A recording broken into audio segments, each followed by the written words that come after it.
वक्त को तब मैं तेरी रफ्तार कहा करता था। वक्त को तब मैं तेरी रफ्तार कहा करता था, जब तेरे प्यार को ही प्यार कहा करता था। तेरे होने से समझता था कि दुनिया तुम हो। तेरे होने से समझता था कि दुनिया तुम हो। वैसे दुनिया को मैं बेकार कहा करता था।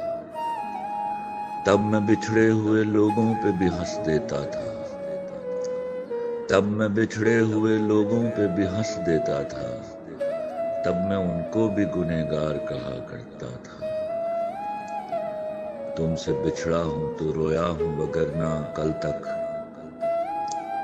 तुमसे बिछड़ा हूं तो रोया हूं वगरना कल तक। रोने वालों को भी फनकार कहा करता था।